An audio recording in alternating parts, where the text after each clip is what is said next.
Hi, I'm Kina, STEMbox founder and CEO. I'm also a research technician in a gene therapy lab that's focusing on cures for HIV. I decided that I wanted to be a research technician because I've always loved science. And I know that whatever I do, I want it to help a lot of people and change the world. Science and research do just that. In order to become a research technician, I attended Seattle University. For 4 years, I received a Bachelor's of Science degree in general science with a focus in chemistry and biology.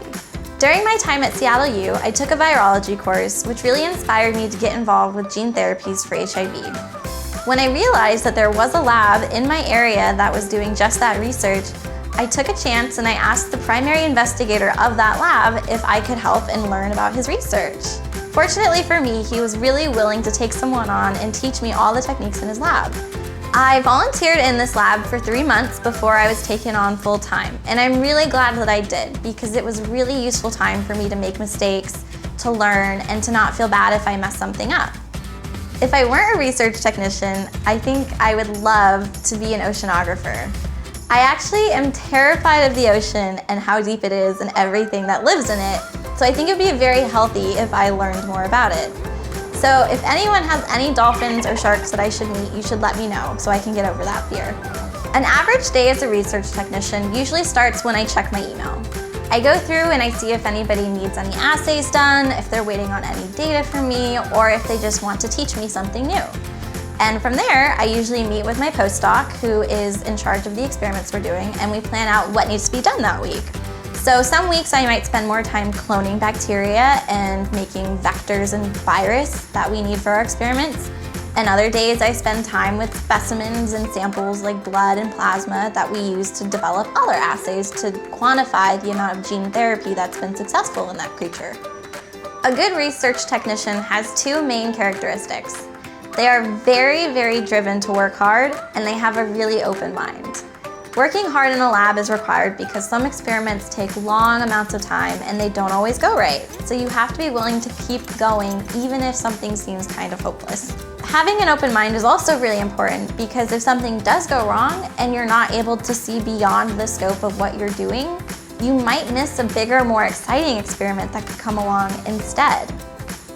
My favorite part of being a research technician is being able to come up with my own experiments and think really critically about the problems we're trying to work on.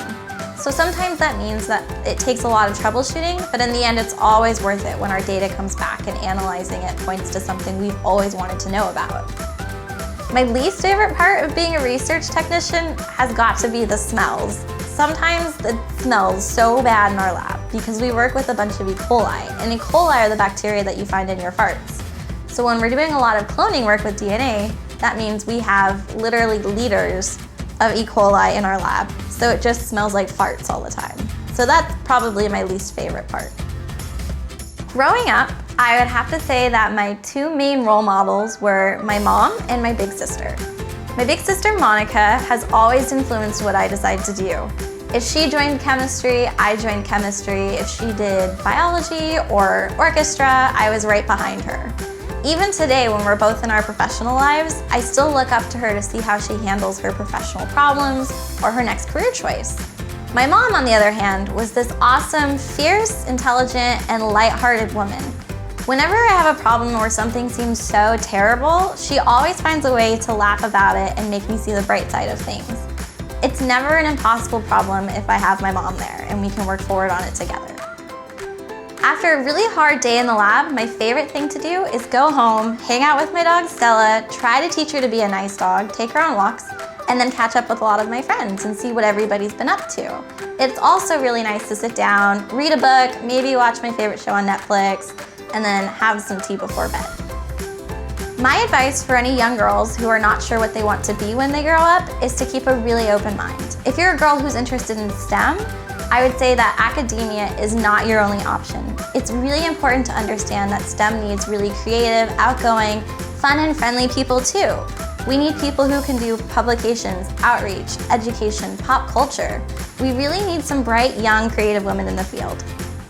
It has been so much fun talking to you guys about DNA and about myself, and I can't wait to share more fun facts about different STEM topics with you. If you ever want to know more, you can check out www.mystembox.com. You can go to our website for videos, for information, to order your next box, or just to browse around and see what's up.